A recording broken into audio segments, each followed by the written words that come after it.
En el extremo sur de América Latina se despliega el Triángulo de la Argentina, una superficie casi tan grande como Europa Occidental, pero con apenas el 15% de su población. Desde la Tierra del Fuego a La Quiaca, 4.000 kilómetros de extensión con todos los suelos y climas. Una plataforma marítima de 900.000 kilómetros cuadrados y una de las mayores reservas de agua potable del planeta.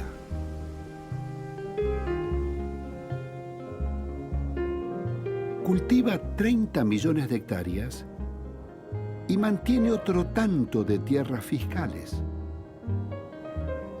pero sin una legislación que las proteja frente al latifundio y su creciente extranjerización. Es uno de los grandes productores mundiales de alimentos, pero un tercio de la población vive en condiciones de pobreza.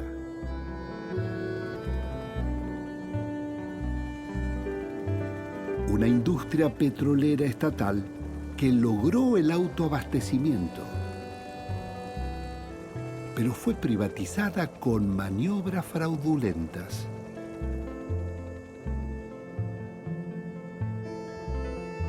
Argentina guarda la sexta reserva metalífera del planeta, pero las corporaciones extraen sin ningún control público y dejan napas de agua contaminadas. Una industria que fabricaba más del 90% de lo que consumía el país. Pero la aventura neoliberal la llevó a la quiebra y la mayoría de las grandes empresas pasaron a manos extranjeras. Mantiene un alto desarrollo científico, pero solo un tercio de la población tuvo enseñanza secundaria y 3 millones de argentinos padecen del mal de Chagas. Un país tan poderoso en recursos y materias primas como incapaz de defenderlos. 38 millones de habitantes desconocen ser copropietarios del millonario consorcio de Argentina.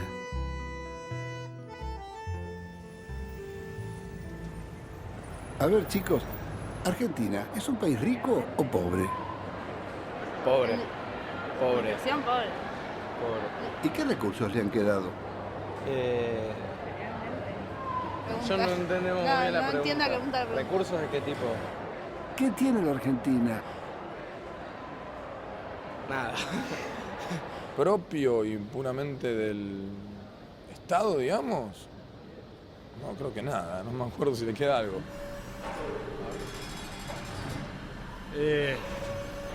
Desgraciadamente nos queda poco, el mar, que no lo cuidamos, la tierra, que no la cuidamos, la minería, que le regalamos, el petróleo. Ya está, me voy. Bueno, el petróleo sabemos que es español. Hay riqueza mineral, sí. ¿Mucha o poca? A mí no me pertenece. ¿Y por qué?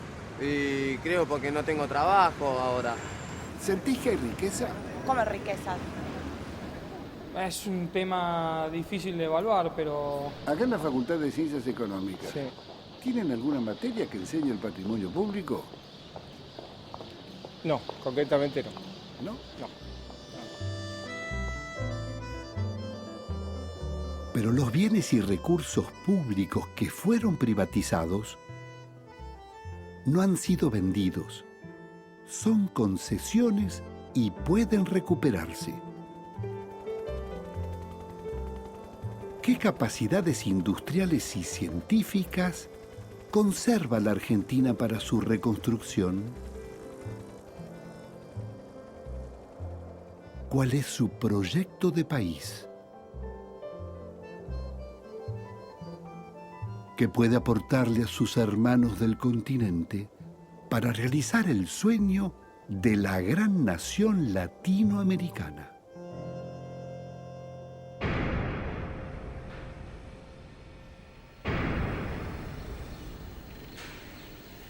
Este es el centro de mecanizado más grande del astillero más grande de América Latina, que es el Río Santiago. Nosotros fabricamos grandes motores diésel de hasta 400 toneladas de peso, chasis para locomotoras, componentes hidráulicos, turbinas como las de Yacyretá, fabricamos elementos para centrales atómicas, fabricamos todo lo que sea susceptible de fabricar en un taller de alta complejidad como este.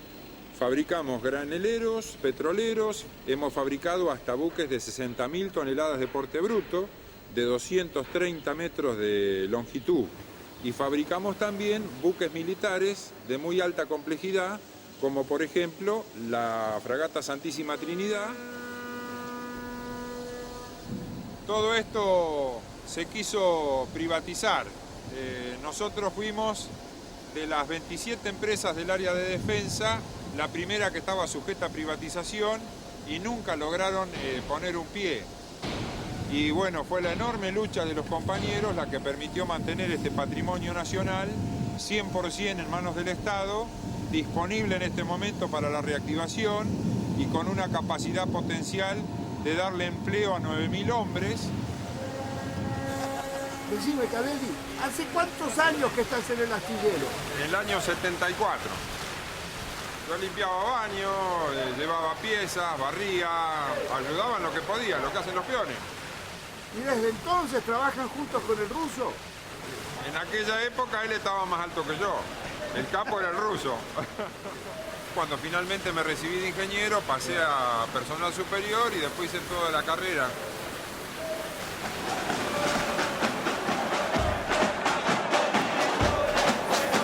En el año 91 y 92 hicimos más de 20 movilizaciones en los 2 años.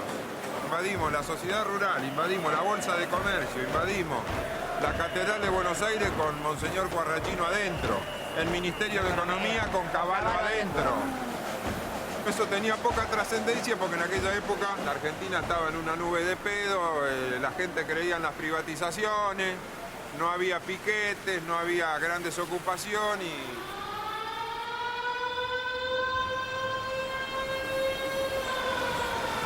¿Qué episodios duros vivieron acá? Suicidios de compañeros muy queridos, compañeros que se tiraban de las grúas en almacenes, se deprimían por la pelea de tantas injusticias que teníamos que aguantar y se suicidaban. En el año 92 perdimos 27 compañeros, ninguno de los cuales superaba los 55 años de edad. Recuerdo Angelito de Fundición, que volvió muy deprimido de una movilización que nos habíamos fajado con la Federal y dijo, yo esto no lo aguanto más, este fin de semana me limpio, y lamentablemente cumplió con su palabra, se suicidó ese fin de semana. Contra la privatización, sí. Finalmente la derrotamos a la privatización, pero también nos produjo nuestros muertos, nuestros heridos, ¿no? Los 70 desaparecidos son del proceso. Luciano Sander, uno de ellos, fue cruelmente tratado, inclusive después de muerto. Pero hay reivindicaciones, hay momentos en que hay revanchas de todo eso. ¿Por ejemplo? Por ejemplo, cuando el mayor Alberte, a través de su hijo salen las memorias del mayor Alberte, a mí me... la cagamos. Bueno,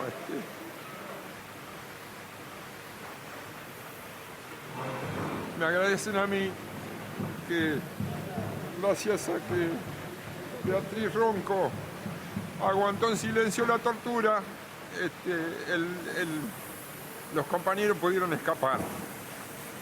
Entonces, estas son pequeñas revanchas que da la vida sobre heridas que no cierran, pero de alguna forma son reivindicaciones para compañeros que fueron consecuentes con su compromiso popular, aún bajo tortura.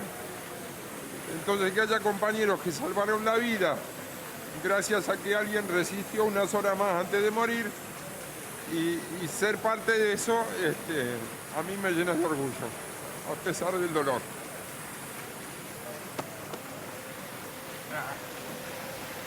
Está cagado. Veníamos bien.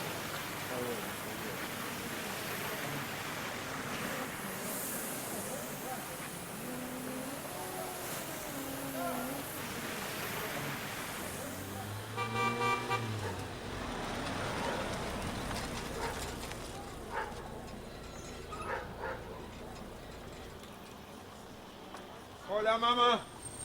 Señora, le dio mucho trabajo este ingeniero. No, al contrario, era buenísimo. No me dio ningún trabajo crearlo. Creció solo, sin regarlo. Sin regarlo. Sin regarlo. Y el carácter, porque es su cabeza dura, a pesar que tiene... Es obstinado en lo que tiene razón. Bueno, está bien que sea así, eso sí, lo hemos logrado entre los dos. Eso es de mamá.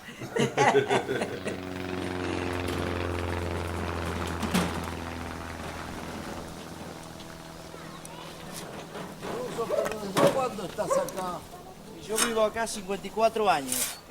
Mi viejo cuando viene de Ucrania, que viene en los barcos, como todos los inmigrantes que vinieron de Europa, consigue trabajo en el frigorífico Armour de jornalero y se instala acá en este barrio que se llama Villa Sula. ¿Y tu vieja? Mi vieja era descendiente de inmigrantes polacos. Estoy ampliando porque yo tengo una familia numerosa, tengo 4 chicos y mi señora es docente acá en la Escuela 18 de Villa Sula también. Están lindísimas de espalda.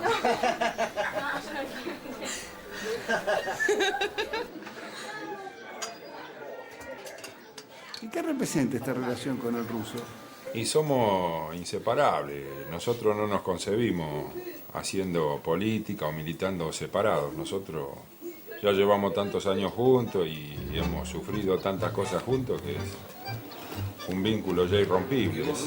Yo siempre digo que el flaco tiene el título de ingeniero, de profesional, y yo tengo el título de la calle. Creo que es una manera de coordinar, y además sé que el tipo que bancó siempre y que es una obligación moral y ética de... Era lealtad total. Cada vez que el ruso estuvo en la mala, a mí Dios me dejó afuera para que pudiera ir a rescatarlo. Y cada vez que yo estuve caído, el ruso lo dejó parado para que me viniera a rescatar. Siempre es así.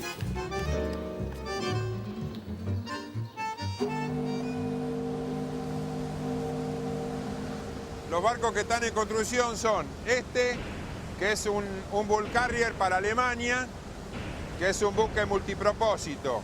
El otro que tenemos en construcción es aquel gris que está allá abajo, que es un remolcador para la Argentina, para la empresa Transona. Y después tenemos allá al fondo, que alcanzan a ver la arboladura, la fragata Libertad, que en su reparación de media vida. Los barcos venezolanos son 2 con opción a 2 más. Son buques de 47.000 toneladas de porte bruto. ¿Cuál es el proyecto? El proyecto es construir una empresa multimodal moderna al uso de lo que es el transporte internacional en este momento. El transporte argentino está hoy en manos de las multinacionales. 3.000, 4.000 millones de dólares por año es lo que gasta la Argentina solamente en su comercio exterior en fletes. Podríamos tener el 50% de eso con una ley de reserva de cargas que lo usan todos los países del mundo, inclusive los que no tienen mar territorial. La Argentina puede y debe reconstruir todo su sistema de transporte multimodal. Hay miles de trabajadores, de técnicos y de ingenieros que están esperando ser convocados a esta tarea. Si fue capaz de hacerlo en la década del 40 de la mano de un gobierno nacional y popular, lo puede hacer en cualquier momento y hoy con mayores facilidades.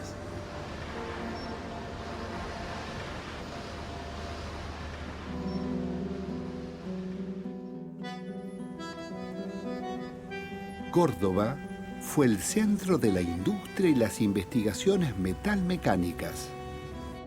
La Fábrica Nacional de Aviones, creada en 1927 por el brigadier de la Colina, fue el motor de un desarrollo que a fines de los años 40 la convirtió en la más avanzada aeronáutica del hemisferio sur.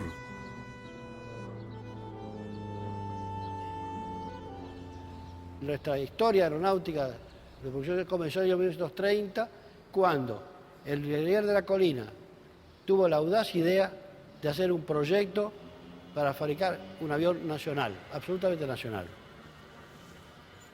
Fue una idea realmente muy audaz. Tan audaz fue que en su momento le valió hasta una interpelación del Congreso Nacional. Se produjeron hasta el año 55 más de una treintena de aviones de diseño y producción nacional. Estos aviones Para caracterizar algunos podemos definir el AS-1, que fue el primer avión que diseñó de la Colina, el AT-1, que fue un avión comercial que operó una línea aérea entre Córdoba y Buenos Aires. El primer vuelo de día 35 señala la ruta amplísima de nuestra prosperidad creciente. En el año 44 no se podía importar aviones por la guerra. Mi padre, director de la fábrica de aviones entonces, encargó la fabricación de un avión, el DL, y su motor, el Gaucho. E invitó, ante el despiece de todo avión y motor, a todos los talleristas para que eligieran qué partes se animaban a hacer. 107 de estos industriales respondieron al desafío y fabricaron las partes para producir 200 aviones de ese avión. Pero la historia no termina allí. Se continúa con el Pulqui 1 en el año 47, que fue el primer reactor fabricado en el hemisferio sur, el octavo en el mundo, y con el Pulqui 2 en el año 50, un avión de combate similar al MiG-15 de los rusos, que nos puso al nivel de Francia en nuestra tecnología aeroespacial.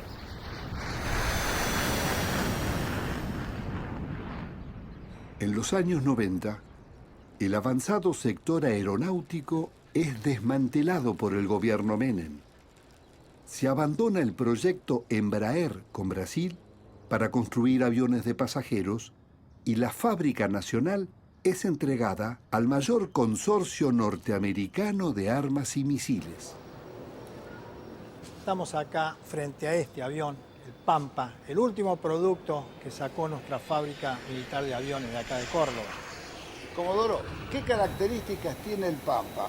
El Pampa es un avión de entrenamiento avanzado con otras capacidades también que se le podía adosar. Esto estamos hablando del año 88.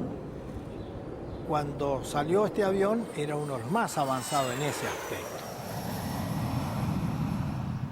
Una fábrica que llegó a ser la fábrica más grande de industrias aeronáuticas de toda Centro y Sudamérica. Llegó a tener más de 10.000 empleados, ingenieros, investigadores, con laboratorios propios y donde se hizo industria, pero industria genuina. Nosotros fuimos propietarios de todo eso. Esa fábrica está reducida a un taller de mantenimiento de aviones. La Lockheed no invirtió absolutamente nada, no necesitó invertir absolutamente nada. Ya está todo hecho acá. Ya tenía el personal capacitado, tenía sus instalaciones, tenía todo. El Estado Nacional le cede a Lockheed todas las patentes, toda la propiedad intelectual de la fábrica, todos los desarrollos de años, inclusive de este avión, del Pampa. Se la cede a Lockheed. ¿A cambio de qué? A cambio de nada, absolutamente nada. El Pampa es de la Lockheed. En este momento es de la Lockheed, efectivamente. Desde mi punto de vista, un plan totalmente programado de desindustrialización de la República Argentina, donde acá no se fabrica absolutamente nada. ¿Usted cree que se puede reconstruir la industria aeronáutica? Sí, yo estoy convencido que sí. ¿Por qué? Se puede reconstruir porque la voluntad está. La capacidad está. Está el talento. Está instalada todavía en Córdoba, está instalada en otros lugares del país, que se puede traer para acá en forma inmediata.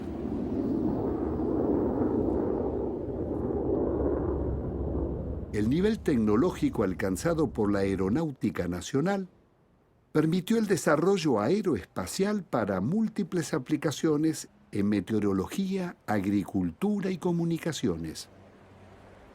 Ingresamos en el espacio en 1961.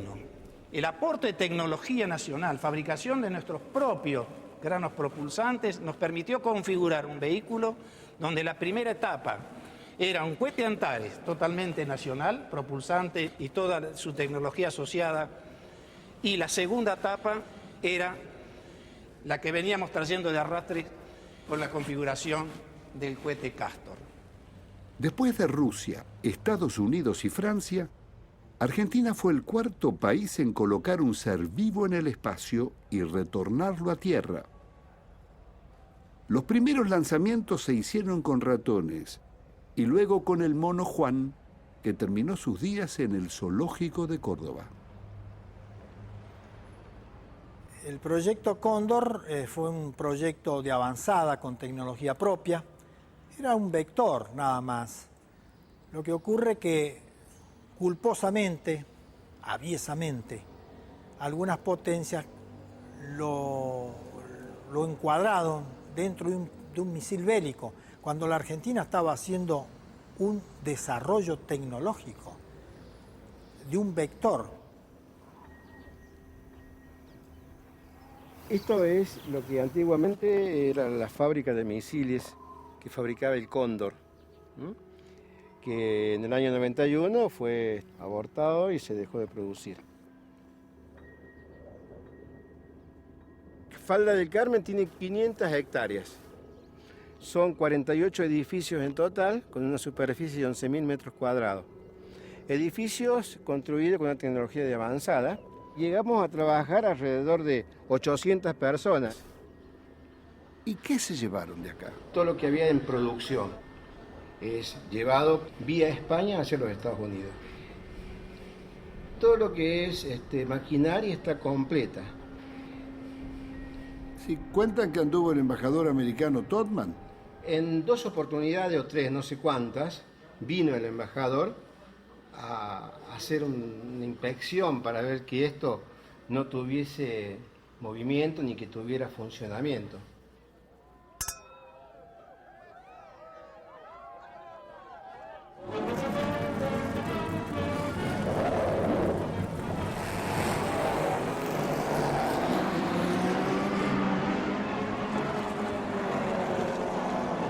A comienzos de los años 50, el automovilismo era una gran pasión nacional.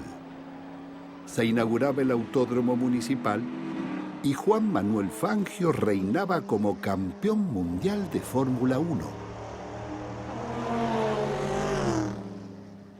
Eran los tiempos en que nacía la industria automotriz, impulsada por la Fábrica Nacional de Aviones. En 1952, se fabrica el primer automóvil argentino, el Justicialista, un vehículo de tecnología sencilla y económico. Lo seguirían el Graciela, el tractor Pampa y el utilitario rastrojero. Y el pobre rastrojero murió porque era demasiado bueno y competía con una pick-up de una multinacional, por lo cual entonces Martínez Dios decidió que había que terminarlo. ¿Cuántas unidades se hicieron? Alrededor de 200.000. Pero además, lo peor del tal caso fue que cuando se cerró la fábrica, la comisión liquidadora invitó a los proveedores a un copetín para festejar el cierre de la fábrica.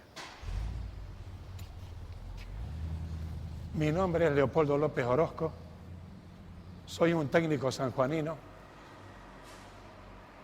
Me formé en San Juan, pero realmente el centro industrial del país estaba en Córdoba.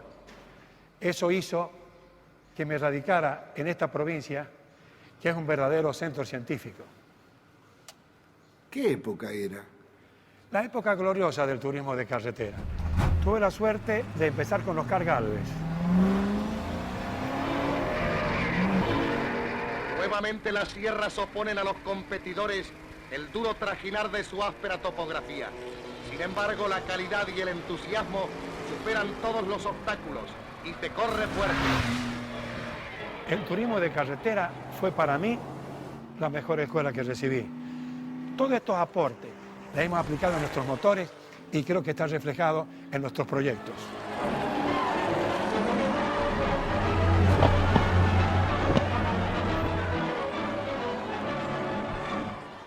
Estos son los modelos y matrices pensadas para lograr hacer un motor eminentemente argentino. Aquí en esto, Pino, esta es mi vida. Desde que cumplí 15 años que estoy en estos 50 años trabajando en el automovilismo, buscando de hacer un motor eminentemente argentino. Este es el motor que hicimos para el rastrojero diésel. No tenía motor nacional, teníamos que pagar el know-how o royalty. El vehículo saldría el valor de 2 motores aproximadamente, también pensando en una necesidad eminentemente latinoamericana, que es un vehículo 4x4 para caminos auxiliares. que ande en una ambulancia, que ande en un grupo electrógeno. Este motor está pensado para la América Morena y desde la América Morena exportarlo al exterior. Y desgraciadamente para todos los argentinos, la fábrica se cerró y nos dejaron sin posibilidades de poder producir caballos de fuerza nuestros.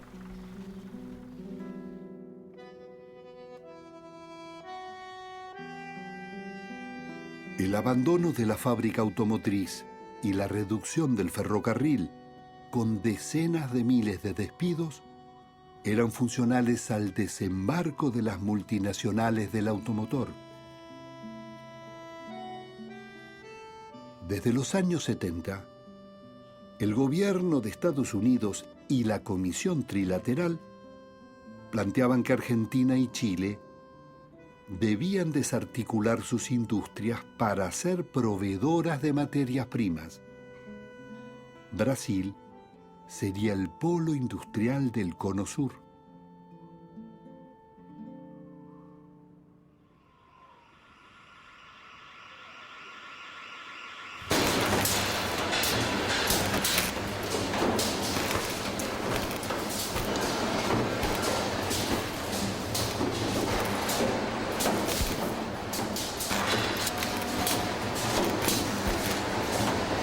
En el año 91, la idea fue de que las plantas se ayornaran, pudieran competir. Entonces fue todo un cambio mayúsculo que se produjo en la planta, pensando justamente en tener productos para exportar. Hoy estamos trabajando con un plantel total, entre obreros y empleados, de 2.500 personas, pero Ford llegó a tener 12.000 personas trabajando en la planta. Se utiliza cada vez más cantidad de robots, pero no pensando exclusivamente en un ahorro de mano de obra, sino también pensando en una calidad pareja. Recordemos la película de Chaplin, Tiempos Modernos, ¿no? Ese tipo de tareas no la hace más el hombre.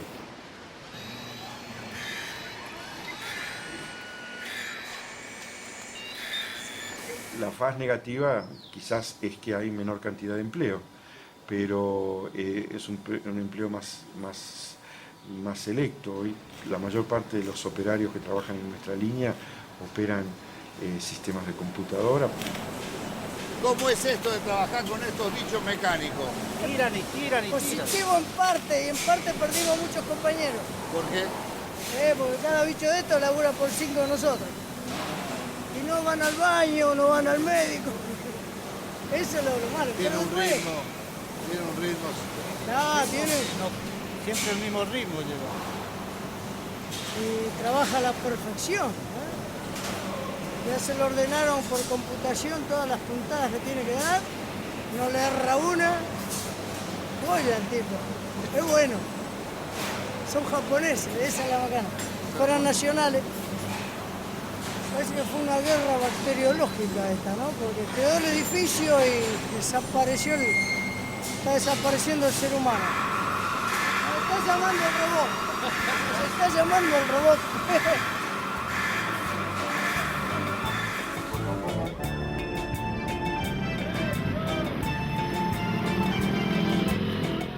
Con robotización o sin ella, la industria nacional comenzó a recuperarse y a sustituir importaciones con la ruptura de la convertibilidad monetaria y el regreso al tipo de cambio histórico. La ex fábrica de tractores Anelo, hoy Pauni, quebró con la crisis del 2001. Los trabajadores y concesionarios se constituyeron en cooperativa y recuperaron la planta. Hoy son líderes en el mercado interno. Producen 800 máquinas al año y fabricaron el primer tractor a gas licuado. Esta empresa fabrica la mayoría de los componentes dentro de esta misma fábrica. Y no solo que son fabricados, sino que son diseñados y desarrollados aquí. Hemos estado exportando en Holanda, en Kazajstán, en Perú y consolidándonos ya en el mercado de Venezuela. ¿Y ustedes trabajan contentos, a gusto? Sí. Es muy distinto a la época anterior porque empezamos todos juntos, ¿viste? Y estamos todos compañeros, es decir, que estamos muy a gusto aquí con toda la gente. Bueno, mostrame las chicas acá.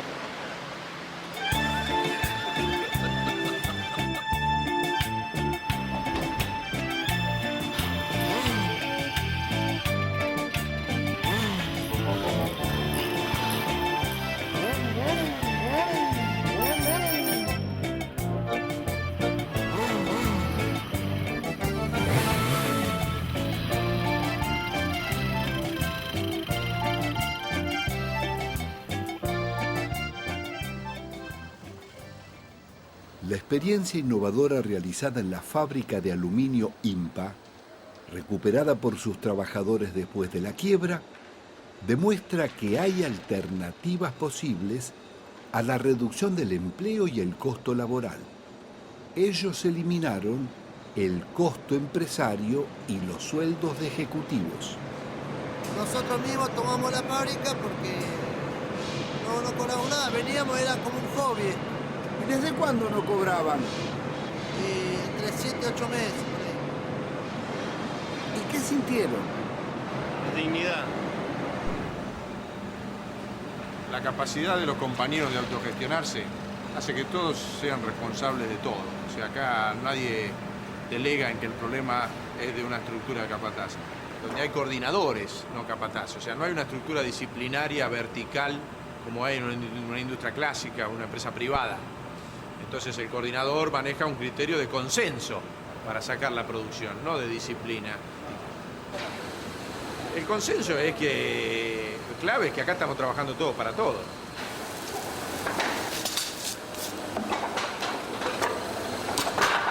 Gracias a la experiencia práctica de todos los compañeros y la audacia, logramos hoy reconvertir todo el proceso productivo a reciclado de chatarra.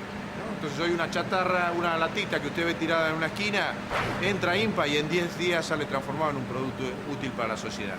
Entonces que los trabajadores hayan podido realizar todo esto sin ningún tipo de apoyo profesional, porque no tenemos un ingeniero, no tenemos técnico en metalurgia tampoco, sino que simplemente la experiencia práctica acumulada de 40 años de oficio, de todo lo que ustedes, de cada compañero que están viendo en cada máquina, hizo que nos pudiéramos independizar de un poder monopólico.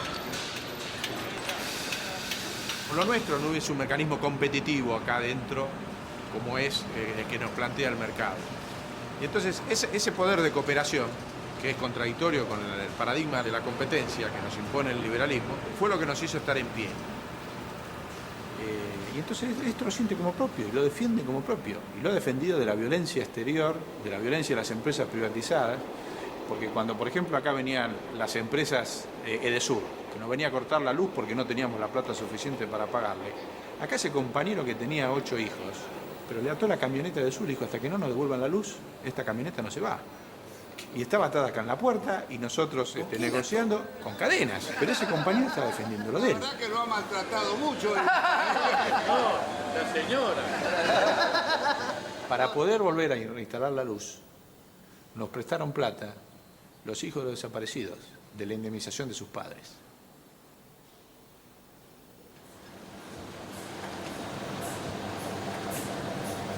La experiencia nuestra acá en IMPA, que es una fábrica con máquinas viejas, o sea, la más moderna tiene 30 años, demuestra que aún siendo máquinas obsoletas han sido productivas, pero fueron productivas por la ingeniería social que se generó entre el conjunto de los compañeros.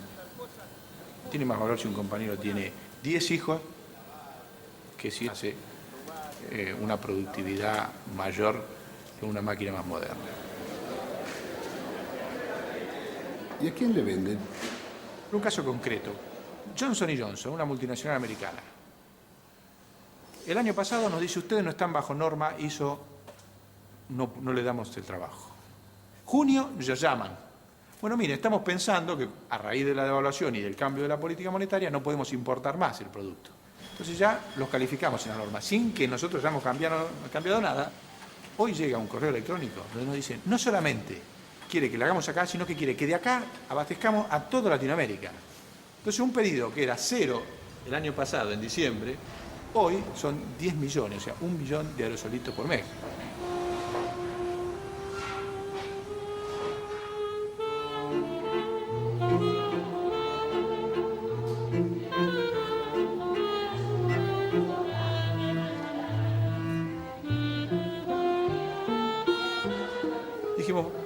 acá hay una crisis que es una crisis de la globalización, que en el fondo es esta idea del problema entre el tiempo libre y el tiempo productivo que deja la evolución tecnológica. Y dijimos, ¿por qué no hacemos en los grandes espacios libres que tiene INPA una fábrica de ideas? ¿Cuántos talleres funcionan acá? Unos 35 talleres en disciplinas que van desde trapecio hasta percusión africana o masaje para bebés.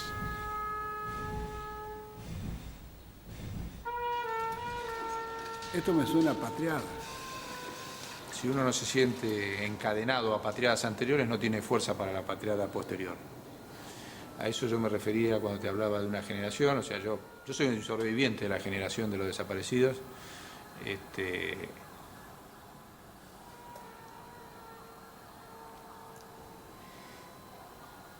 Y eso me obliga.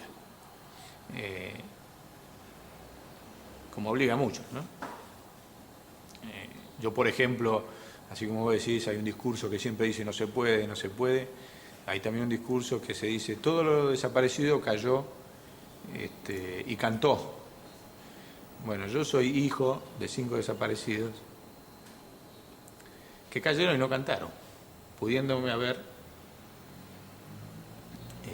conociendo todos mis datos, todo mi domicilio, mi nombre y demás, soportaron la tortura.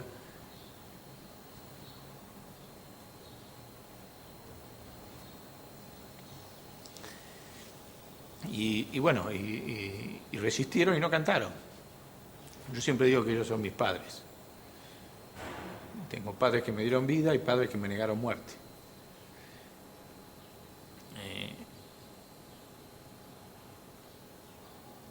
De ahí nace la fuerza.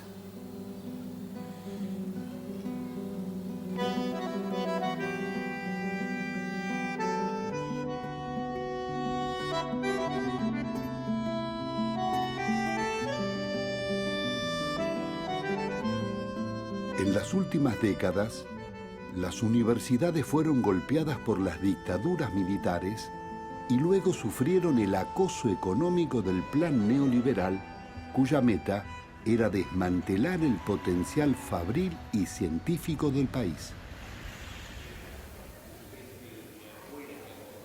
Desde las universidades estamos formando profesionales para resolver shopping, hoteles de 5 estrellas, hacer los puertos maderos de Buenos Aires o hacer los shopping de Córdoba, y sin embargo ni pensamos con qué tecnología resolver el problema de la vivienda. Hoy el vaciamiento es impresionante, no solo no se discute al interior, sino que además la universidad pareciera estar dirigida a un modelo de mercado, aranceles, cupos, las dificultades para permanecer, y ni hablar cuando uno egresa y tiene que irse como si fuera la única salida. La Facultad de Medicina no se sentía en condiciones de respaldar su propia autonomía frente a los grandes laboratorios. La Facultad de Ingeniería no se sentía en condiciones de respaldar su autonomía frente a las grandes constructoras. La Facultad de Ciencias Sociales podía no sentirse con la suficiente autonomía intelectual para respaldarse frente a los reclamos de los grandes medios de comunicación. De alguna manera nuestras vidas intelectuales, culturales, profesorales, debo decirlo lamentándolo profundamente, se convirtieron en vidas que, aunque no se declaraban tales, estaban privatizadas.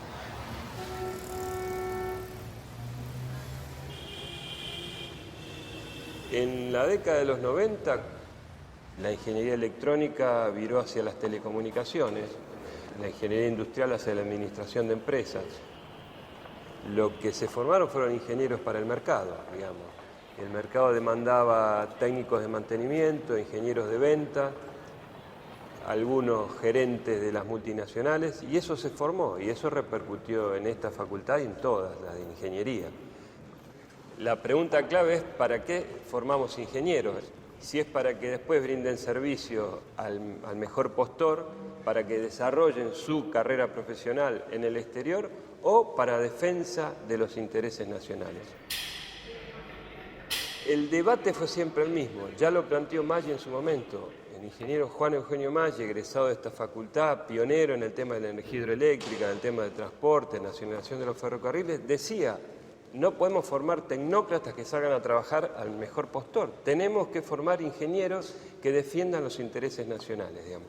Una sólida formación científica, pero vinculada con el desarrollo nacional estratégico.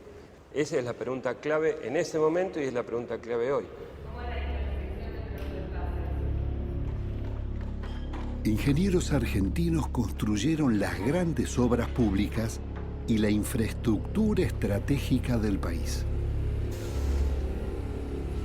Luis Huergo realizó puentes, caminos y puertos, entre ellos el de Buenos Aires.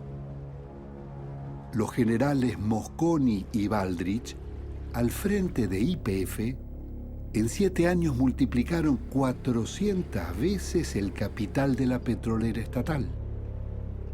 Julio Canessa, director de Gas del Estado, construyó el gasoducto que une la Patagonia con Buenos Aires. El general Manuel Savio, mentor del plan siderúrgico, levantó Altos Hornos Zapla y Somisa, las mayores acerías del país.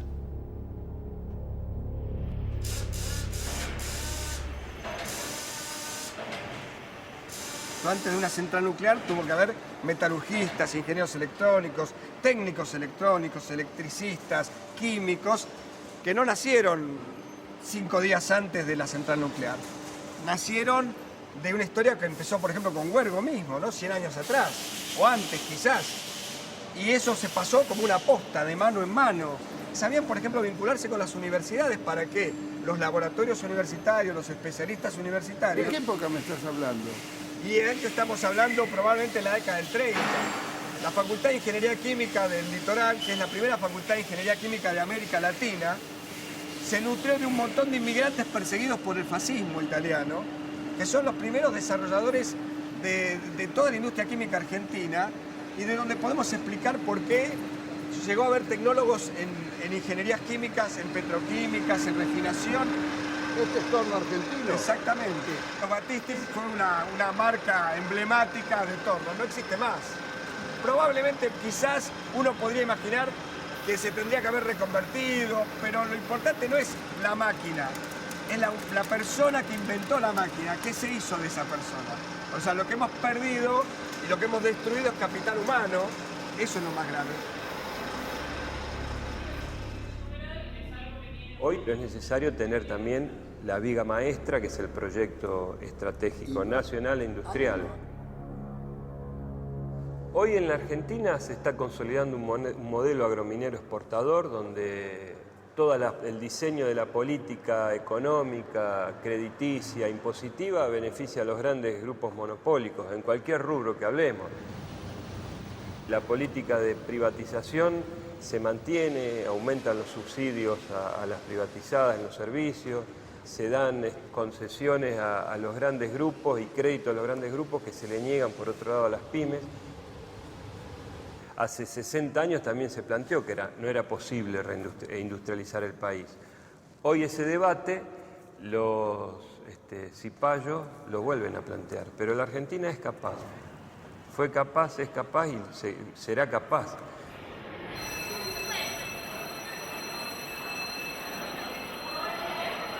$1.300.000 estudiantes cursan en 38 universidades nacionales y 41 privadas.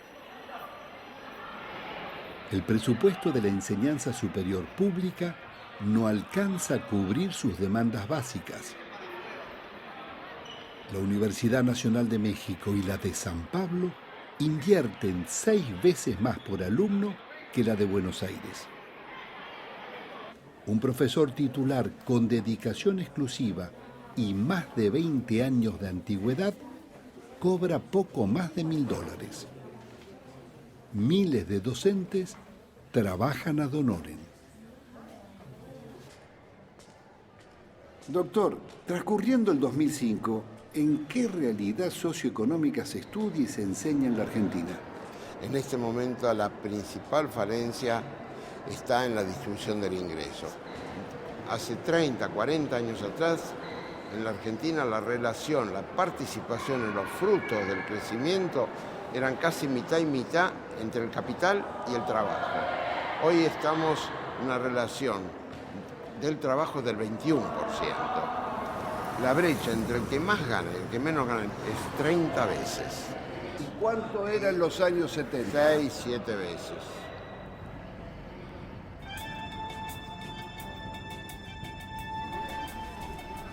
Acá estamos en el monobloc 18 de Ciudad Evita, en una zona de alto riesgo. La escuela está inserta en un barrio de alto riesgo y el alto riesgo lo determina la problemática de las familias de la cual proceden los chicos.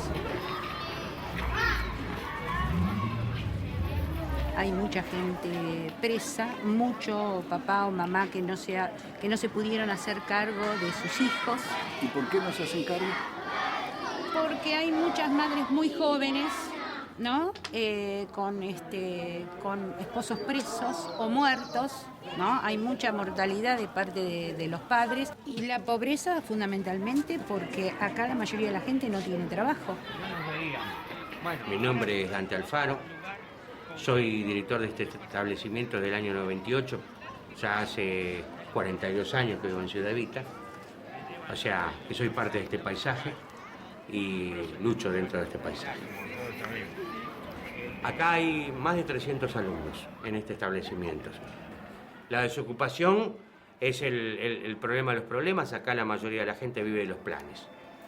El clientelismo político ha hecho y sigue haciendo mella en ese esfuerzo de la familia por recuperar su dignidad. Lo que está pasando con la educación es muy perverso para todos. Con esta educación como la que tenemos, no se beneficia el alumno, no se beneficia la familia, no se benefician los educadores. Nosotros, todo esto es como que estamos trabajando en contra de nosotros mismos. Es como que los chicos los tiran para el lado de la escuela como si nosotros pudiésemos resolver. No se puede trabajar con un chico hambriento, con un chico que no tiene normas. Si nosotros detectamos un chico que es muy violento, que está mal psicológicamente, no tenemos dónde derivarlo. Cuando vamos a la familia no puede. No tienen un hospital donde atenderse.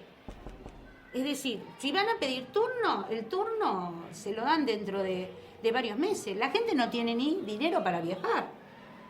Entonces, después los chicos, cuando vemos los resultados, cuando hacen esas pruebas evaluatorias, lo que nos sirve es la escuela pública, entre paréntesis.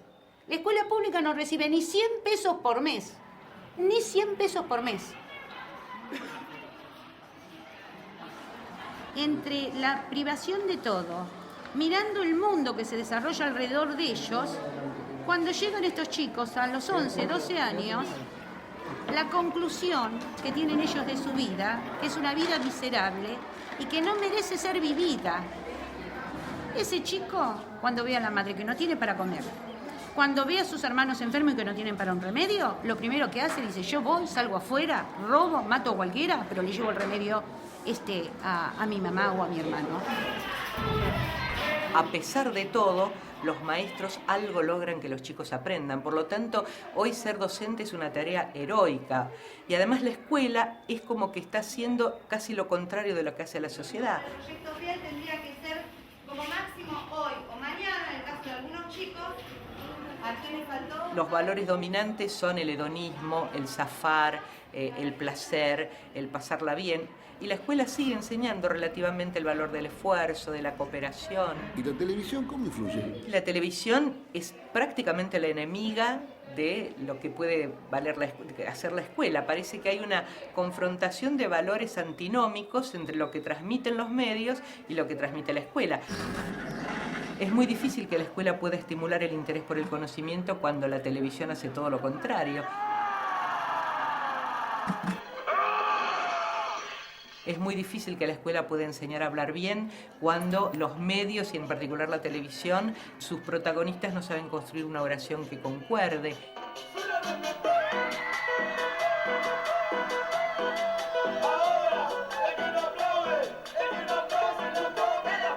Enseñamos Rodrigo, enseñamos la bailanta. ¿Está mal la bailanta? está mal la cumbia. No, no está bien ni mal. Se supone que la escuela debe dar lo distinto. Tal cual. Aquello a lo cual el pibe cotidianamente no tiene acceso. Nosotros le tenemos que dar Bach, le tenemos que dar Beethoven, junto con Atahualpa, junto con John Lennon, le tenemos que dar la cultura universal. Acá yo no creo que haya una contraposición entre la cultura nacional y la universal. Al contrario, hay un escamoteo, tanto de la cultura nacional como de la universal. El querido Simón Rodríguez, maestro de Bolívar, decía, o inventamos o erramos.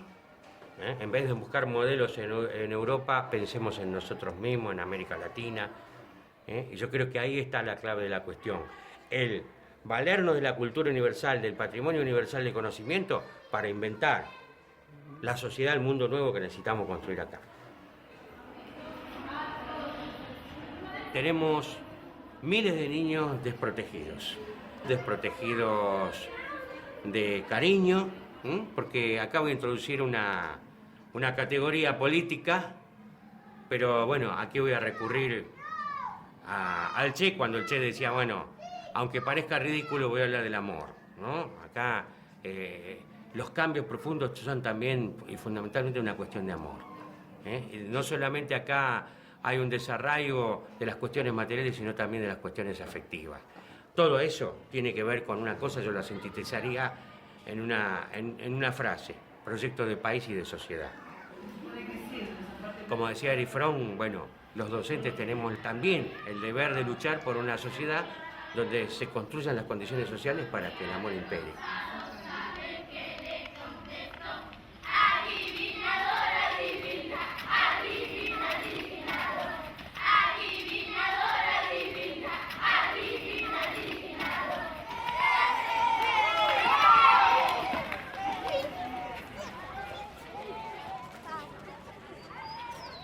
¿Cómo aceptar el abandono de la escuela pública, habiendo en el país millonarios recursos naturales que son del pueblo? ¿Cómo admitir que haya miles de fábricas vacías de trabajadores y cárceles llenas con más de 20.000 jóvenes, si en el Banco Central hay más reservas en dólares que nunca?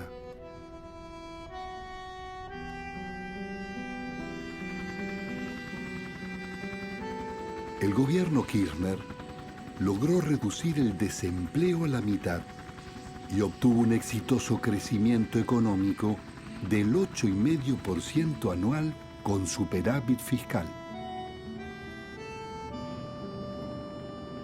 Pero lo esencial del modelo agrominero exportador iniciado por Menem continúa. El país sigue entregando la fabulosa renta del petróleo y la minería a las multinacionales. Las corporaciones se extraen sin ningún control público y la mitad de las concesiones están violando la ley.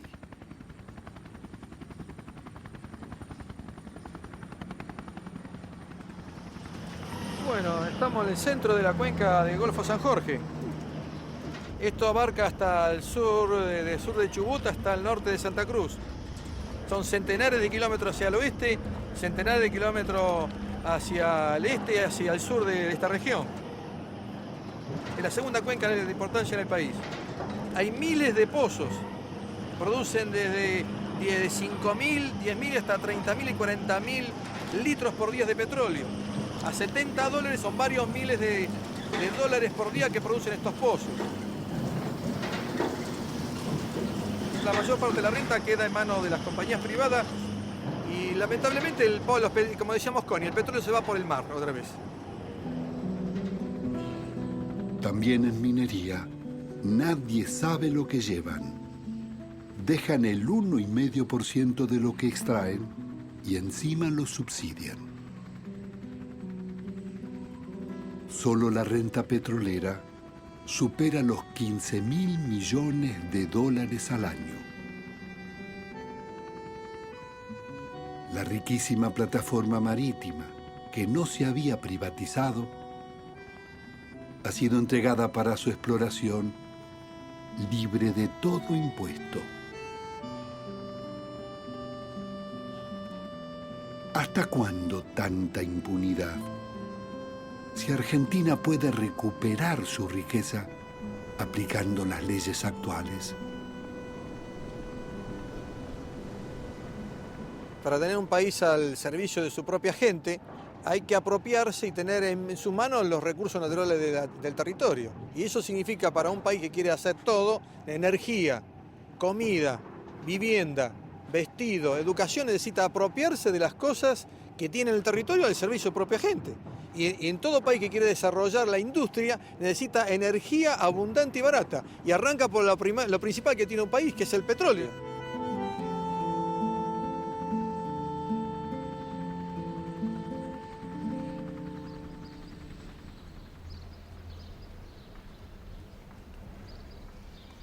La Comisión Nacional de Investigaciones Científicas y Técnicas, CONICET, sostiene una comunidad de 12.000 investigadores, becarios y técnicos que trabajan en todas las disciplinas.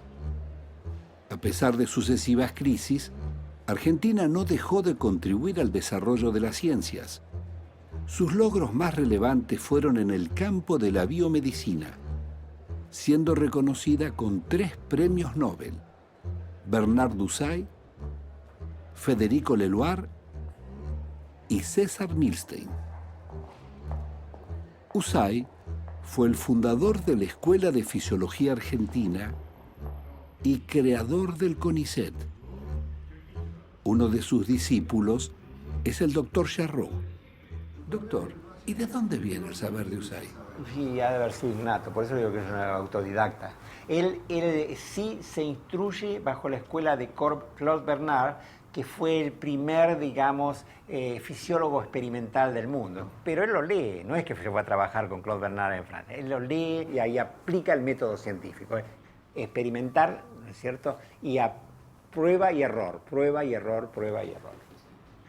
Él creía que de la investigación científica también se podía vivir, que la investigación científica era una profesión. No existía la dedicación exclusiva dentro de los cargos para hacer investigación en el país. Y bueno, Husay lo impuso. ¿Qué recuerda de él? Decidí hacer mi posgrado en Harvard. Estando allí, se me ofrece quedarme como profesor.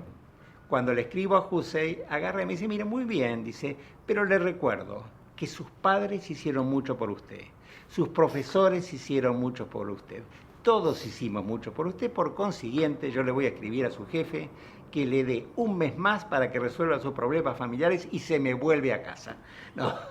Bueno, y volví a la Argentina. Doctor, pero ¿cómo se puede explicar que estén congeladas las promociones en la CONEA? Ese es un problema crítico para todo el sistema científico-tecnológico argentino. No tengo los datos exactos, pero entiendo que hubo casi 4.000 técnicos que perdieron en el INTA sin poder recuperarlos durante muchísimos años. La CONEA exactamente igual. El país hace toda una inversión de formación de gente, de recursos humanos, y esos recursos humanos después no los retiene. La persona está obligada a irse del país porque no tiene otra opción. En el caso puntual de la CONEA, desde el 96 no hay ingreso regular de gente. Nosotros calculamos que en 5 años va a haber del orden de 500 agujeros en el escalafón que no se están llenando.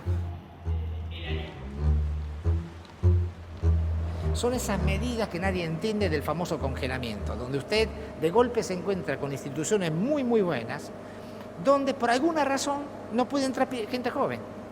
Eso es lo mismo que decir, es lo mismo que usted en una sociedad diga, las mujeres no pueden parir hijos por 20 años. Si usted hace eso, mató una sociedad. Eso es no entender lo que es un país.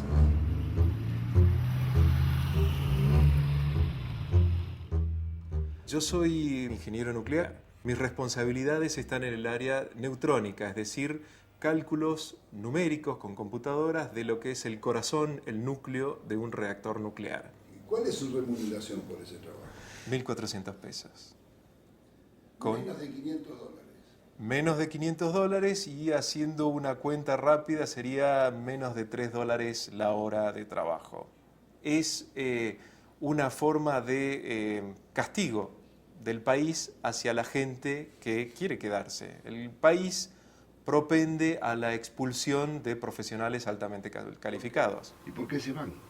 Y se van porque están muy bien formados, porque son gente muy inteligente, porque son captadas por distintos lugares, porque en muchas partes del mundo se ha entendido que el recurso humano es el bien más importante en este momento de la sociedad mundial. ¿Sabe el gobierno qué es lo que quiere en ciencia y técnica? Creo que sí, pero el tema más grave es que si no tengo un plan estratégico nacional, cuando le pido a la ciencia y la técnica, le pido en función del conocimiento universal. ¿Hay un plan estratégico o no? A nivel nación yo creo que no. ¿Y cuántos pisos hay? Y son 7 con el entrepiso, pero doble altura de antes. ¿Pero te pasa seguido esto? Y pasa, sí, lamentablemente. El cardiólogo me dijo que no me convenía, ¿no? ¿Es bajo el presupuesto argentino para investigación? Muy bajo. Está en un 0,4% del Producto Bruto. Brasil está arriba del 1%. ¿Y en Francia o Estados Unidos? Y están arriba del 2% del Producto Bruto. El grueso de la investigación científica, aún en los países más privatistas del mundo, la financia el Estado. Decime, Enrique, ¿cuánto es la masa de investigadores que se ha ido del país? Y aproximadamente 50, 60 mil. ¿En el extranjero? En el extranjero.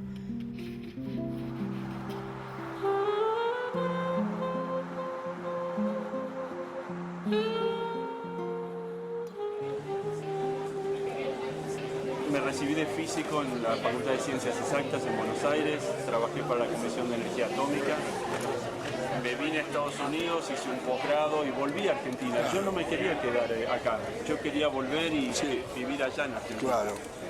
La economía y el desastre era tan grande que realmente uno se va por miedo. ¿Qué quiere decir se va por miedo? Miedo a no poder avanzar, miedo a no poder desarrollarse profesionalmente, miedo a no poder darle a los hijos una educación, miedo a llegar a la vejez con en pobreza. Para los científicos en particular es miedo a no poder desarrollarse. El problema del científico argentino es que se ve obligado a hacer investigación en temas que son interesantes para los centros económicos, pero no por ahí para el país, porque el país no desarrolla sus propios temas.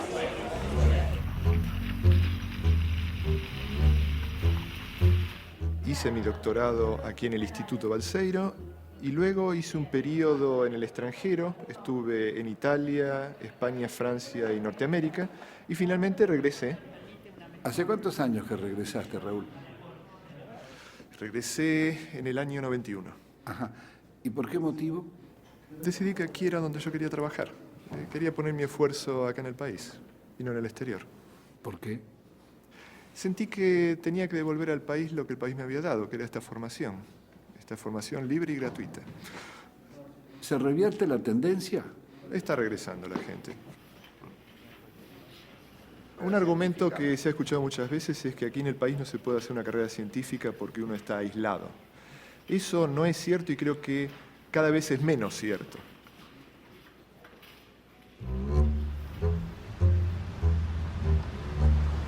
Argentina cuenta con 20.000 investigadores que trabajan en universidades e institutos tecnológicos, pero careciendo de un proyecto estratégico que oriente la ciencia a las necesidades del país, la masa crítica se desperdicia, emigra o sirve a las multinacionales.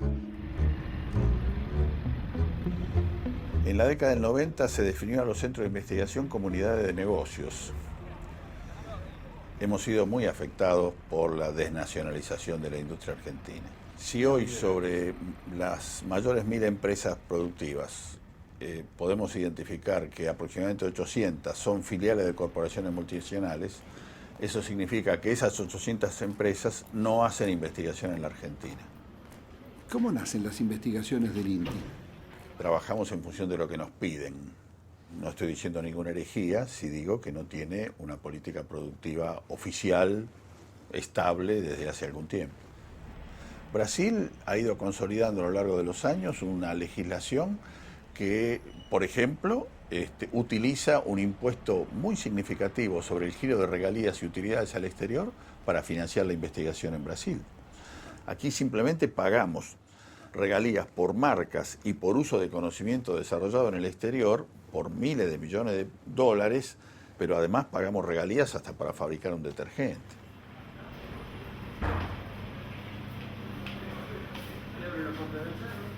La falta de una política de protección y patentamiento de la invención nacional hace que muchas investigaciones que paga el Estado se hagan a pedido de las corporaciones que terminan patentándolas.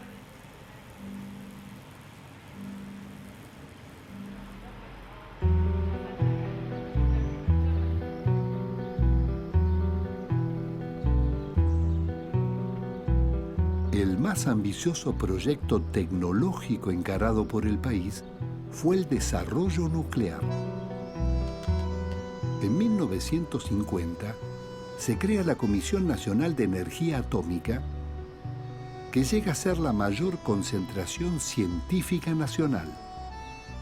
6.000 técnicos e investigadores trabajando en cientos de proyectos en el campo de la ciencia de materiales, clima, espacio, medicina y la metalurgia, que tuvo como animador al talentoso físico Jorge Sábato. En 1974 comienza a funcionar en Atucha la primera central nuclear del continente. Años después, la central de Embalse en Córdoba.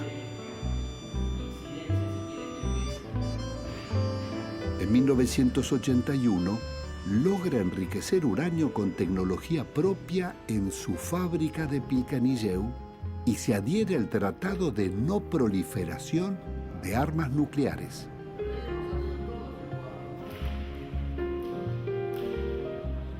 Pero el desarrollo nuclear fue desarticulado y el personal de la CONEA reducido a la mitad por el gobierno de Carlos Menem.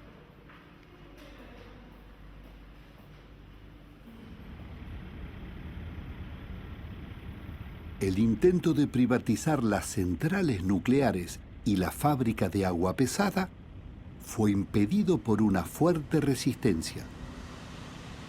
Lo que no pudo evitarse es que decenas de físicos e investigadores se fueran del país. Bueno, en esta planta se produce agua pesada, que es un insumo básico para el funcionamiento de las centrales nucleares, que como las nuestras funcionan con uranio natural. ¿Cuántas plantas hay como esta? Bueno, como esta realmente ninguna. Esta es la planta de mayor capacidad de producción en el mundo, producimos 200 toneladas por año, y además produce con la mayor calidad de agua, o sea, la mayor calidad, el mayor grado de pureza, que es 99,8%. ¿Y para quién producen? Y estamos por comenzar la producción para Atucha 2, que va a implicar un funcionamiento de esta planta con exclusividad durante aproximadamente 4 años. Hemos hecho exportaciones a países como Francia, Corea del Sur, Estados Unidos, Alemania. El plan nuclear fue relanzado por el gobierno Kirchner para terminar la central Atucha 2, reiniciar el enriquecimiento de uranio y fabricar el primer reactor argentino de potencia, Karen, que puede abastecer de energía a ciudades de 100.000 habitantes. Es el aporte de cientos de físicos e ingenieros de la CONEA que han desarrollado los reactores para investigación científica como el RA6. Vení por acá. Bueno, yo soy Carlos Go. Yo soy el jefe de la Unidad de Actividad de Ingeniería Nuclear del Centro Atómico Bariloche. Y dentro de esa unidad de actividad está el reactor RA6, que es el primero construido y diseñado íntegramente por los argentinos. ¿Para qué sirve el reactor? El reactor inicialmente fue orientado como una herramienta de entrenamiento de los ingenieros nucleares y con posterioridad hemos ido introduciendo un uso muy variado en el campo del medio ambiente, por ejemplo, y en el campo de la salud. En este momento estamos funcionando y como ustedes podrían ver, si se asoman a a la baranda del reactor, van a ver que aparece una radiación azulada, que es la única diferencia que uno puede notar del reactor funcionando o no.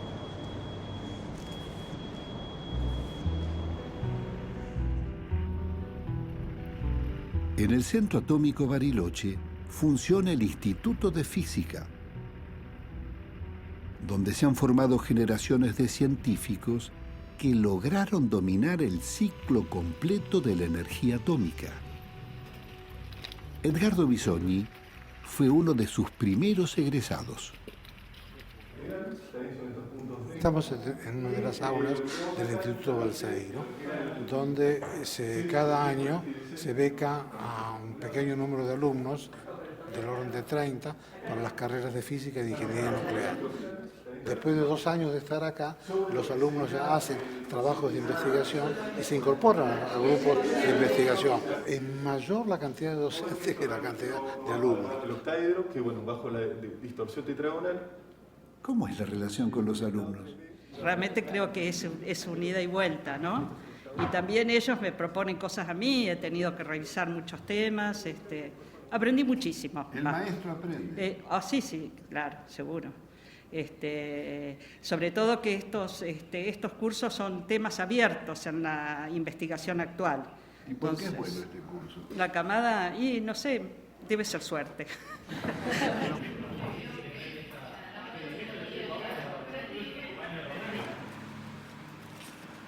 ¿Dónde se inicia el núcleo de física en la Argentina, Lito? Bueno, la actividad de la física en la Argentina se inicia en la Universidad de La Plata, allá por los años 1910 y 1920. Enrique Gaviola fue un destacado físico argentino que se graduó en la Universidad de La Plata y tuvo el privilegio de hacer su doctorado en Alemania en la década de 1920, cuando se estaba gestando la mecánica cuántica, que después revolucionó todo el campo de la física moderna. Y Balseiro toma una de las ideas fundamentales que tenía Gaviola de hacer un instituto del máximo nivel para formar investigadores al lado de investigadores en actividad y que pudieran tomar ciertos valores que hacen a la práctica de la investigación científica. Por ejemplo, está el tema de la honestidad intelectual, la independencia de criterio, la formación de un espíritu crítico que le permita al investigador tener ideas propias.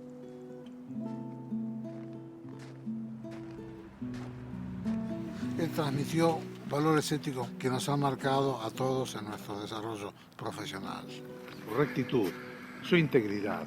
Cuando Balseiro hablaba de ética no era una declamación, él era un tipo totalmente adherido a los valores de la ética. Balseiro tenía muy claro la idea de que los científicos tenemos que devolverle al país toda la formación, todo el esfuerzo que la sociedad ha hecho para contribuir a nuestra formación.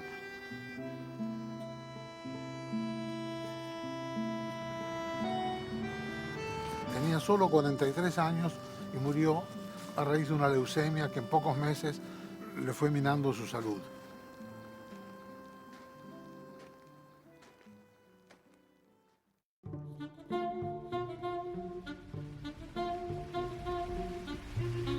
Una de las empresas públicas más exitosas es INVAP, creada por la Comisión de Energía Atómica y la provincia de Río Negro.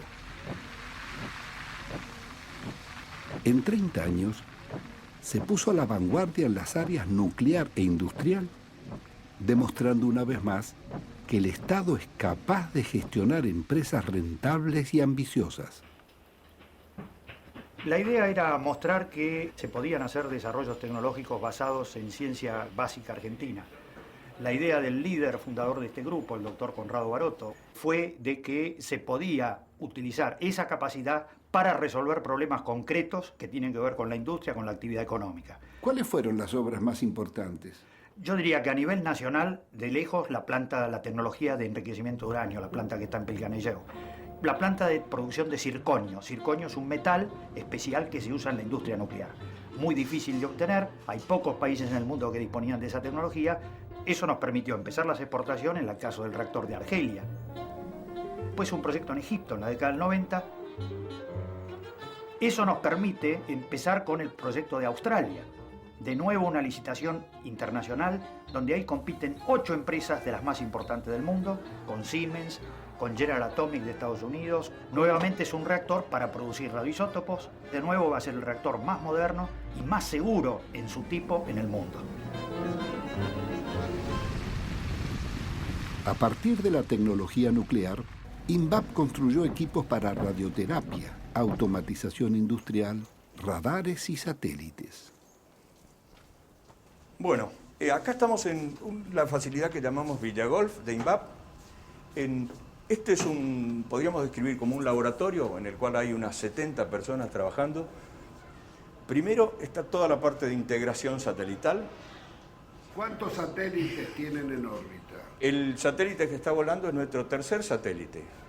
Los 3 satélites fueron fabricados totalmente acá en la Argentina, en Bariloche, y todas las cargas útiles que puso la Argentina, básicamente son las cámaras, también se fabricaron en este laboratorio. Entramos al lugar donde se hizo la integración de los 3 satélites argentinos. Hay una sala, esta es una sala de preintegración, y aquella es la sala de integración donde vemos una réplica que es la que se usa para hacer los ensayos ambientales. El desarrollo de un satélite lleva 4 o 5 años, 600.000 horas de trabajo. En este momento estamos fabricando 2 satélites. Un satélite que se llama SAOCOM y otro satélite que se llama SAC-D, que es una misión conjunta entre Estados Unidos y la Argentina. Está la agencia NASA y por la Argentina está la Comisión de Actividades Espaciales. Hoy, si nosotros quisiéramos venderle a Estados Unidos satélites que los podemos hacer con igual calidad que ellos, en igual tiempo y bastante más baratos, no podemos, porque el 100% del dinero federal de Estados Unidos, el dinero del gobierno americano, se gasta en empresas americanas. Comparemos con lo que hacemos nosotros y lo que hemos hecho durante toda la historia. Es una vergüenza. Si uno ve Brasil, por ejemplo, o Australia, que es nuestro cliente, el 50% del proyecto que estamos haciendo nosotros en Australia, y si lo mismo hace Brasil, tiene que ser hecho por empresas australianas en ese caso. Es decir, por empresas nacionales. Cuando uno compra, impone condiciones. El que compra impone condiciones. Nosotros no le hacemos impuestos. Siempre nos han impuesto condiciones. El colonialismo mental es que en el área nuestra, en el área tecnológica y científica, es decir, estos temas no son para países como la Argentina. Y nosotros hemos dicho desde el principio, a través del liderazgo de Barotto y de toda la gente que lo hemos seguido y el equipo que siguió adelante, decirle definitivamente no al colonialismo mental. Acá se pueden hacer las cosas si están los elementos, si hay objetivos claros y hay políticas que se mantienen en el tiempo. Argentina ha comprobado ser capaz de realizar objetivos tecnológicos complejos y pudo hacer una millonaria y desproporcionada inversión en su plan nuclear. Pero los resabios del colonialismo mental le impiden generar un proyecto estratégico propio.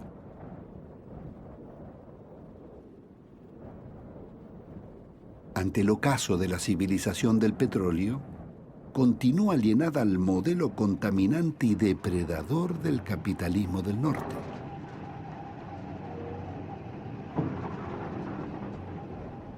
El país no desarrolla las energías renovables y no contaminantes de las que está superdotado. Energía solar, biomasa, mareomotriz, eólica.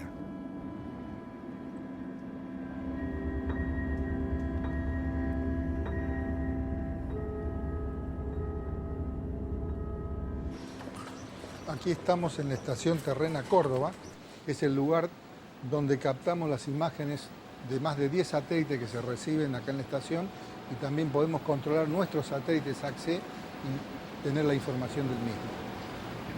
Esta es la sala de operaciones, recepción y control en tiempo real de los datos, control de las antenas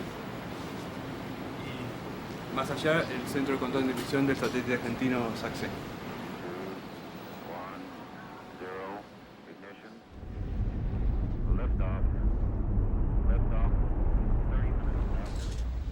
En este momento el SAC-C está sobre el territorio de la Antártida.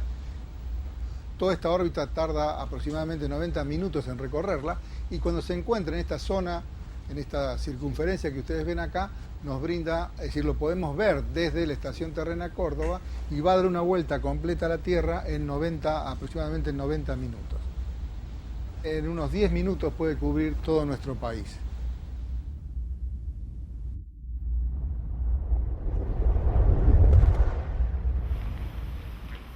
El doctor Conrado Baroto es uno de los físicos relevantes del país.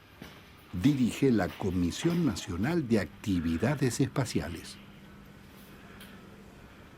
Nosotros solemos definirnos como arquitectos espaciales. El eje del Plan Espacial Nacional es no mirar para arriba, sino mirar para abajo. Estar arriba para observar nuestro territorio. La característica de toda la actividad espacial de la Argentina es que tiene un alto contenido científico, un alto contenido tecnológico, hay que desarrollar tecnología, hay que desarrollar ciencia, pero tiene un objetivo final que es directamente de tipo socioeconómico. Por ejemplo, optimizar todo lo que tenga que ver con lo que se llama cuestiones de salud. Por ejemplo, la epidemiología panorámica, que es un área completamente nueva, donde la CONAE ha sido pionera.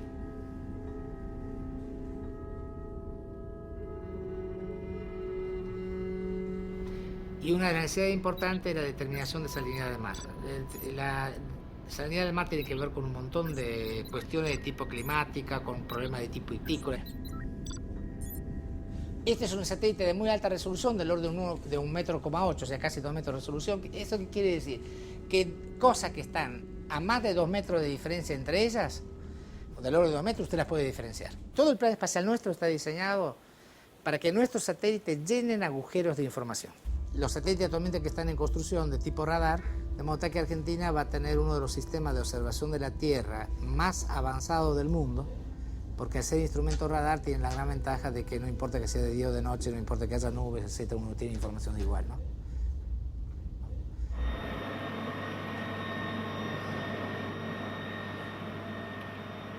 ¿Cuáles fueron los proyectos más difíciles? La Argentina desarrolló, por ejemplo, la tecnología de enriquecimiento de uranio, lo hizo completamente adentro, sin ayuda de nadie, con su propio punto de vista, sus propias tecnologías desarrolladas, ojo, con chicos como estos que vienen acá, digamos, porque el corazón de toda esta capacidad que tiene el país son los pibes, ¿no? Todo el mundo habla de la deficiencia en las universidades, puede ser cierto, tenemos un montón de deficiencias, pero por algún milagro del de arriba, que no sé por qué, los pibes que salen son fabulosos. Hay países que tienen un motor propio, donde los pibes tienen una creatividad tal de que son como anguilas que se mueven en medio del despiole. Y en medio de eso crean. Y si hay algo fabuloso en estos chicos argentinos... ¿Qué quiere decir el despiole, Baroto? Quiere decir lo siguiente, que a pesar de que cada país tiene sus características, no hay que esperar tener un país ultra estructurado, con todo un orden perfecto para que las cosas importantes se hagan. Las cosas importantes se hacen cuando hay creatividad. Y los chicos argentinos son de una creatividad única. Frente a un problema no se achican y siempre salen imaginando algo nuevo para solucionarlo. Lo importante es que haya una clase dirigente que entienda que este país puede. Mire, yo siempre doy un ejemplo. Si no hubiese sido por esos medio locos que un día, un 25 de mayo, entre un 22 y un 25 de mayo, se plantaron en una plaza hace un montón de años, estoy hablando de 1810, con ideas innovativas, porque eso de decir, no, nosotros ahora somos de la corona, no hay más corona, entonces yo también, ¿qué eran 100, 200, cuánto eran? 1800, hoy no tendríamos patria. Son esos momentos en que usted necesita tener esas mentes brillantes que se animan a proponer soluciones totalmente diferentes y que además alguien los acompaña y toma la decisión. Nuestra Argentina tiene que ir a la sociedad del conocimiento. Está preparada, tiene todo para eso. Y tiene lo esencial, que son los pibes. Si yo a los pibes no les doy la oportunidad, no hay esperanza. ¿Qué es lo que estás haciendo acá? Estamos haciendo el diseño de una computadora para vuelo, aplicaciones en satélites. Acá estamos trabajando en un dispositivo que se pone en algún vehículo, un satélite por ejemplo, y lo que hace es procesar y calcular en qué posición se encuentra el vehículo en cada momento, ¿sí? Posición, velocidad y hacia dónde está mirando. Si usted agarra el espectro del conocimiento, Argentina tiene líneas fuertes casi en todo el espectro. El desafío grande no es tener líneas fuertes en todo el espectro, es hacer que se vayan aproximando entre ellos, o sea, aprender a trabajar las especialidades en forma conjunta, o sea, lo que se llaman los equipos interdisciplinarios. ¿Qué son los equipos? Los equipos interdisciplinarios es cuando usted tiene un problema y el problema es problema para todas las especialidades y cada uno aporta con su propia capacidad y sus propios conocimientos. Y en la interacción, la sinergia no es 2 más 2 igual a 4, sino 2 más 2 igual a 100. Este es el punto clave. 2 más 2 igual a 100. ¿A 100? Sí, sí.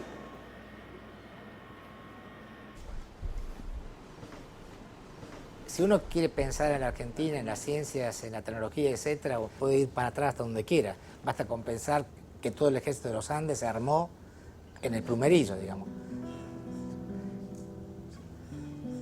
¿A quién se le ocurre, como San Martín, ir a Chile, Perú, y encima desarrollar todo el armamento y todo ahí en el Plumerillo? Lo desarrollo allí. Alguien pensó en Fray Beltrán, ese tipo de cosas. Este es un país que siempre hizo las cosas, no hay que, por el amor de Dios, tenemos que pensar en qué es este país. Que trae profesionales de primera línea de afuera. Y la ciencia argentina que sigue creciendo con la escuela alemana y la escuela tana, que los traemos al país.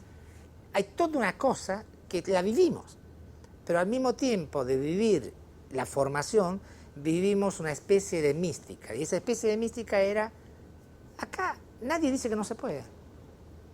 ¿Cómo? Nadie dice que no se puede, acá las cosas se pueden. No hay colonialismo mental acá, las cosas se pueden hacer. Un ejemplo. Mire, el enriquecimiento de uranio, es decir, hubo que desarrollar la tecnología de uranio en condiciones completamente propias, prácticamente sin acceso siquiera a la poca bibliografía abierta. Y nadie se le ocurrió que eso no se podía hacer acá. Y se hizo. Y se combina con el hecho que tenemos unos pibes que son maravillosos. Yo le puedo decir, ¿Trabajaban pibes? Sí, mire, yo le digo, cuando nosotros empezamos, yo mismo, cuando empezamos el proceso de enriquecimiento de uranio, yo tenía 35 años, creo, 36, cuando empezamos. Y los que laboraban conmigo eran todos menores que yo. Yo no nací en la Argentina, digamos, nací en Italia, vine a la Argentina cuando tenía un poco más de 9 años. Y tengo que reconocer que a mí la Argentina me dio todo. ¿Sí? Un país que, digamos, lo voy a decir algo bien claro. Cuando escribí mi tesis, la dedicatoria decía, hay un país extraordinario a mis padres por traerme a vivir en él. O sea, yo soy egresado del Balseiro.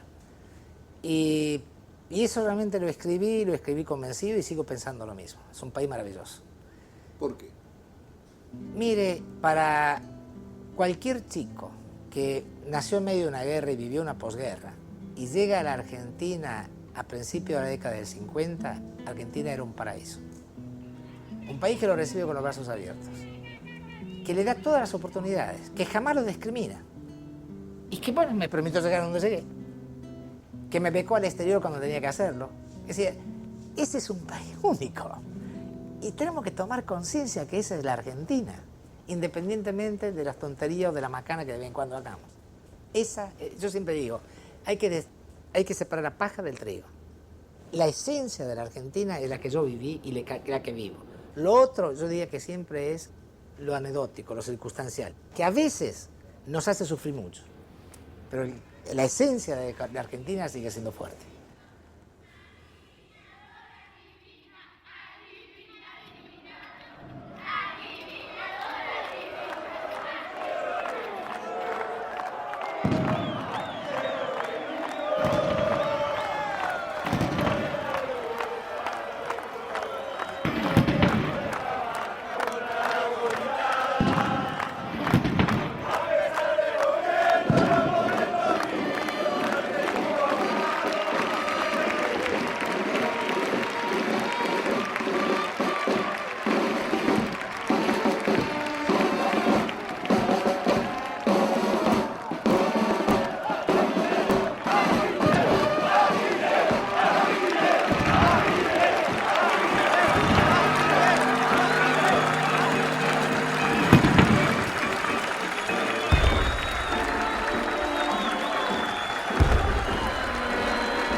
historia independiente nació de la certeza de los hombres que afirmaban se puede, y lo demostraron junto al obstinado esfuerzo de su pueblo.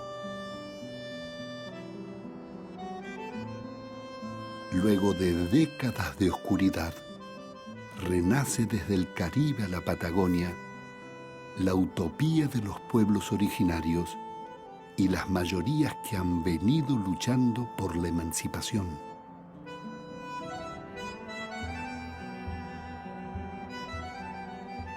América Latina cuenta con todos los recursos y saberes junto a sus originales patrimonios culturales.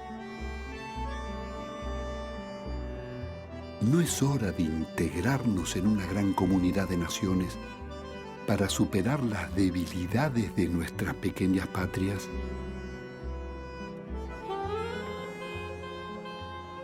Es tiempo de retomar los ideales de Tupac Amaru, San Martín, Bolívar, Hidalgo, Artigas, Solano López, Martí, Zapata, Irigoyen, Sandino, Perón, Goulart, Allende, el Che, Fidel y los líderes del siglo XXI que retoman las banderas de la patria grande.